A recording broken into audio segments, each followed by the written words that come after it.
Peter Hitchens, thank you very much for joining us. Which party is the greatest threat to any future success of the Conservatives? Labour or UKIP? Oh, I think UKIP is very damaging to the Conservative Party, but the great threat to the Conservative Party is the none of the above party, is the growing number of people who refuse to vote for it. And I think some of those will find expression in UKIP, but many will not because they don't find it convincing. It's the only chance of a real threat to the Conservative Party developing is if it really, really plainly becomes incapable of winning a general election. I know it can't win a general election because I look at the figures. It's been incapable of doing so for a long time.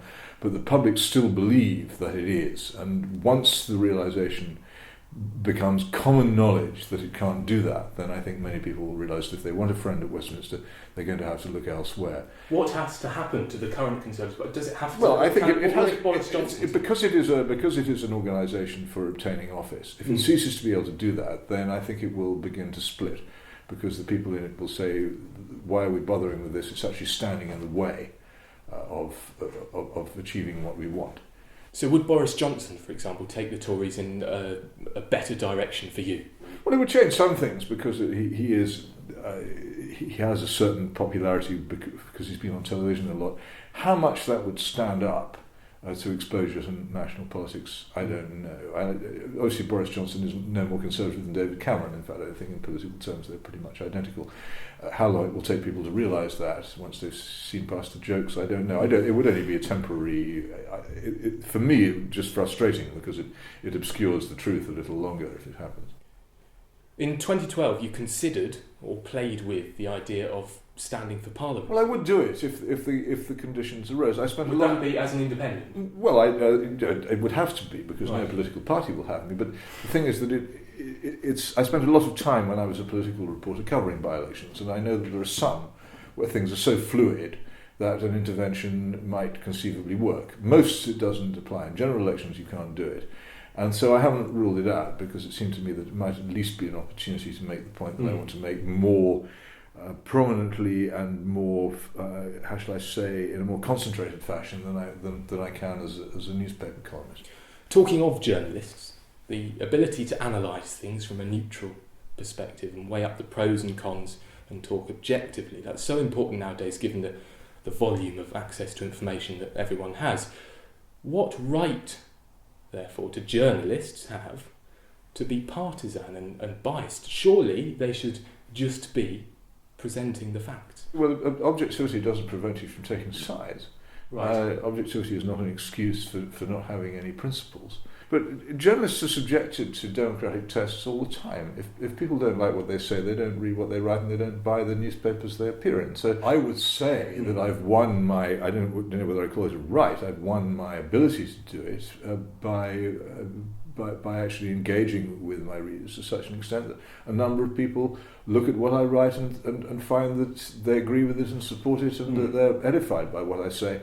And that comes from a very, very long Fleet Street career in which I've gained an awful lot of experience of the world, and therefore I have, in some way, earned the position which I hold. I didn't just emerge from nowhere. I've been to a lot of places, seen a lot of things, done a lot of things, experienced a lot of things, which many people haven't. That's not a boast, it's a fact, and therefore I'm qualified to say things on matters that I know about. And in your blogs, you've described Margaret Thatcher as a noble failure, and you've basically dismantled some of her perceived greatest achievements. What is, in your opinion, Thatcher's greatest achievement? I don't think she had a particularly great achievement. I'm not an admirer of Margaret Thatcher, and it's one of the difficulties of being a conservative with a small c journalist, that you're constantly assumed to be one. I think that she's immensely overrated. I think there are a number of things about her which are attractive and some things which are not, but I just don't think that history will judge her as being as important as her admirers do at the moment. I think she's the subject of idolatry from her admirers and ludicrous, deadening slander from those who hate her, which obscures the rather less interesting truth that she actually wasn't that distinguished and she didn't achieve that much.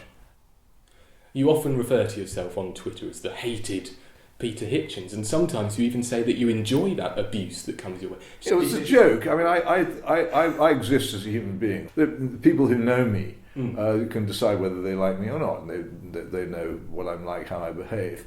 But there's a persona which I've been awarded by people who see me occasionally on television and perhaps sometimes read what I write, though I suspect that in many cases they don't, of a kind of evil figure of horrible opinions, whom they enjoy disliking. And in my house, this figure is known as the hated Peter Hitchens, and I thought I might as well enjoy it while it was going on. I don't. You can't care about this kind of thing. Not deep down at all. Go, well, look, it isn't particularly enjoyable sometimes to be subjected to some of the personal abuse which comes your way, which has nothing to do with politics. But you know that if you want to engage in public life at all, that something of this kind is going to come your way. So you have to say, all right, it's part of what happens. I sometimes challenge it when I think it's particularly unpleasant, when I think people have forgotten that the person they're attacking is a human being. And I think this is one of the worst things about politics, that people forget that their opponents are human beings. And when you forget that your opponent is a human being, there's almost nothing you can't do. And finally, Peter, I think I'm right in saying you're a Christian, but you're also in favour of capital punishment. Jesus, though, when he was unfairly put to death on the cross and he died for everyone, his example was to unreservedly forgive and not seek revenge or to kill. How on earth do those two weigh up? How can you possibly justify being in favour of the death penalty whilst also being a Christian? This is an immensely long, complicated question. First of all, the commandment is thou shalt do no murder. It is not thou shalt not kill. Secondly, the Jewish law, which Christ said many times he came to support, not to overthrow, is quite clear on the imposition of the death penalty. Thirdly, arguments from silence are always unreliable, but it seems to me that Christ himself was subjected to capital punishment, and in the course of it never uttered a word in criticism of the idea of capital punishment itself. Nor does the Bible suggest, for instance, that if Barabbas had been crucified instead of Christ, that would have been wrong.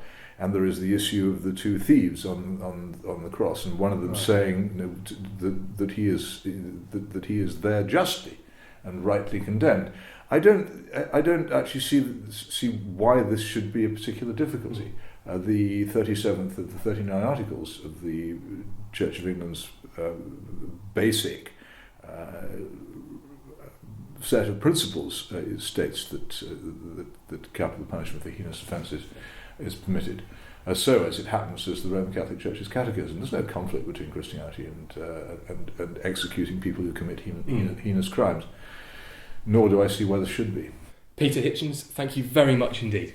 Really appreciate it. Thank you very much. Why did you ask me about that? It's a whole evening.